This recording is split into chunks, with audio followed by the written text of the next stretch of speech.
Bueno chicos, en el video anterior nosotros habíamos repasado todo lo que desarrollamos en clase con respecto al concepto de equivalencia lógica. Después, a modo de práctica, yo les dejé estos 4 ejercicios donde se les pedía que a partir de la fórmula de la izquierda se aplique la serie de procedimientos o propiedades que nos permitan llegar a la fórmula de la derecha, ¿sí? Para eso, ustedes tienen que tener en cuenta todas las equivalencias lógicas más utilizadas que se las mencioné en el video anterior. Vamos a modo de ejemplo con el inciso A.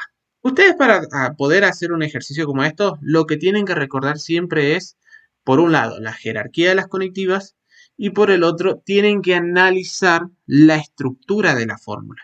Para poder analizar la estructura de la fórmula, yo les recomiendo que tengan en cuenta la jerarquía de las conectivas. Por ejemplo, acá dentro del paréntesis tenemos la negación de Q, ¿sí? Que nosotros podemos agregarle paréntesis si lo deseamos. Lo mismo sucedería con T. T, como es una letra proposicional, podríamos agregarle paréntesis si quisiéramos, ¿sí? Entonces de esta forma nos queda la conjunción entre la negación de Q y T. Ahora, para poder nosotros saber o poder identificar qué equivalencia lógica utilizar para poder avanzar, podemos llamar, por ejemplo, a la negación de Q alfa y a T la podemos llamar beta. Si nosotros nos vamos a la lista de equivalencias lógicas más utilizadas, podemos encontrar que la ley de De Morgan nos da un ejemplo de equivalencia lógica para la negación de una conjunción, que es lo que tenemos aquí.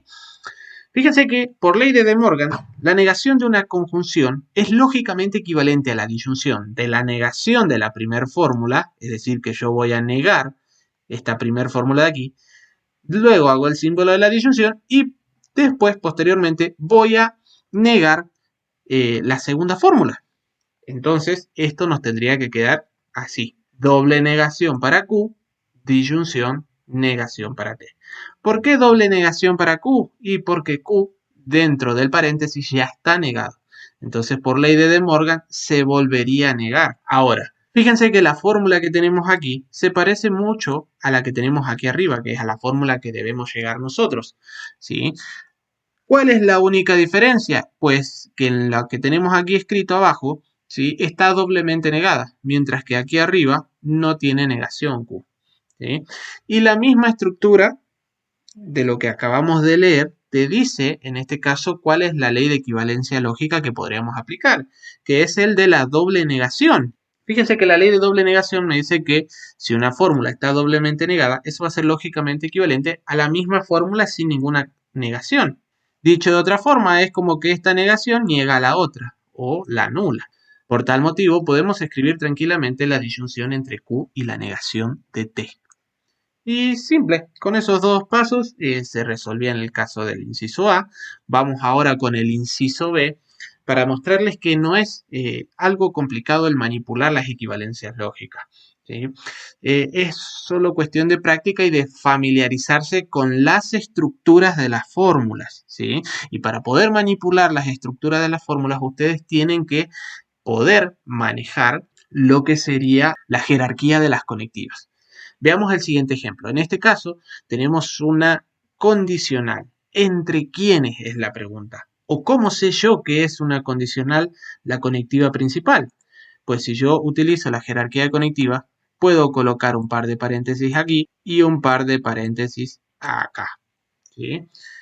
En realidad, sabemos que la letra proposicional que está como antecedente a este condicional no lleva paréntesis, pero esta forma de agrupar les puede favorecer a ustedes para identificar la estructura.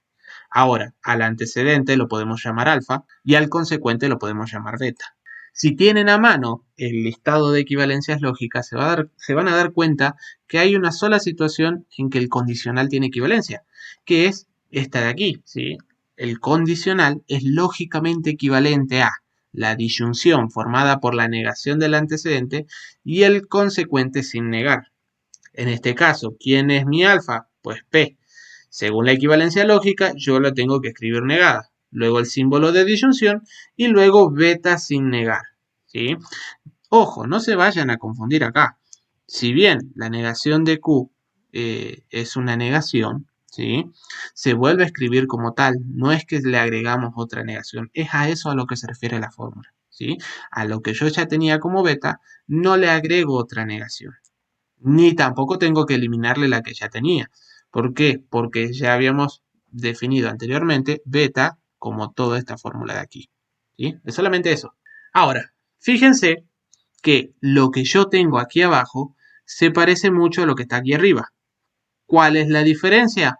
Pues se habrán dado cuenta que la diferencia es que están intercambiados de lugar. La negación de Q con la negación de P. Ahora, ¿qué equivalencia lógica puedo utilizar yo en este caso? Pues la conmutatividad. ¿Sí?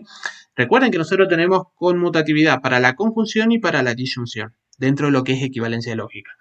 Pues en este caso vamos a utilizar la del inciso B, que es la conmutatividad de la disyunción, para poder escribir la fórmula nuevamente de esta manera. Y así resolvemos el ejercicio.